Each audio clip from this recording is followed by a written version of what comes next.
نبوي اخلاق.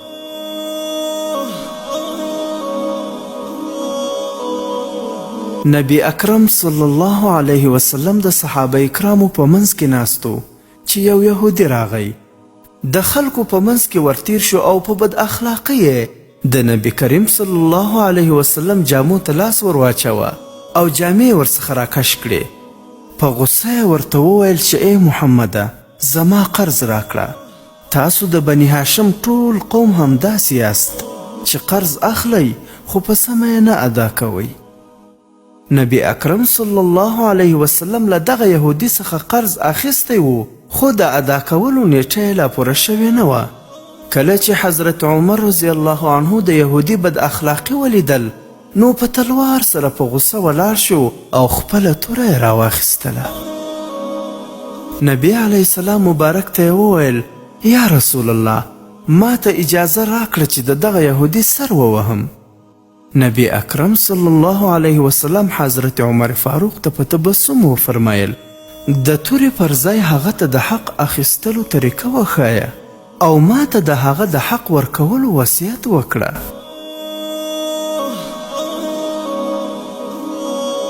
کله چې یهودي د نبی اکرم صلی الله علیه وسلم دا خبرې او حوصله ولیده نو وی ویل ای محمده زما دې په هغه ذات قسم وي چې تاسې یې په حق را لیږلي یاست چې زه هیڅ د قرض په نیت نه یم راغلی او ښه خبر یم چې د قرض اخیستلو نیټه لا نه ده رسېدلې بلکې په تورات کې ستاسې د نبوت د نښې ټول صفتونه لیکل شوي دي او هغه صفتونه ټول ما په تاسو کې لیدلی دي خو صرف ستاسې دغه یو صفت ما یقیني کاوه چې هغه ستاسو د غصې په وخت حوصله ده.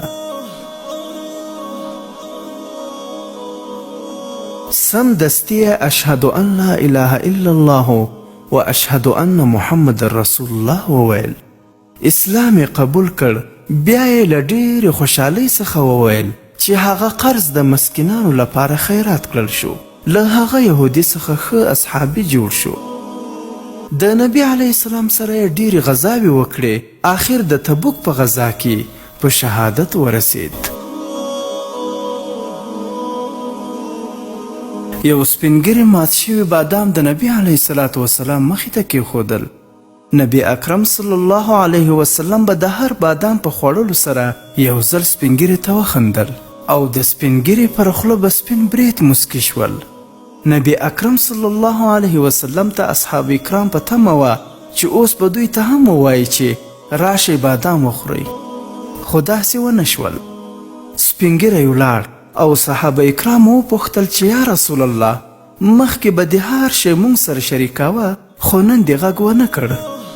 نبی اکرم صلی الله علیه وسلم ورته وفرمایل بادام بیخي ترخه وه کله تاسې څخه یوه هم تریخ بادام تو کړی وای نو د اخلاصمند سپینګیري خندا به هم په غم بدله شوې وای. ګرانو مسلمانانو زمونږ ستر لارښود حضرت محمد مصطفی صلی الله علیه وسلم مونږ ته داسې درس او تعلیم را پرېښی دی چې د ژوند تیرولو لپاره ډیره بهترینه لاره ده او د دنیا او آخرت بریالیتوب هم په همدې کې نغښتی دی. خو متاسفانه چې مونږ د رسول الله صلی الله علیه وسلم له سیرت څخه ناخبره یو ځکه په ستونزو او مشکلاتو کې راګیر یو. راځئ چې د نبی اکرم صلی الله علیه وسلم سیرت مطالعه کړو او په خپل ژوند کې یې عملي کړو چې له ژوند څخه خوند واخلو او د آخرت د ښکلا سبب مو هم وګرځي.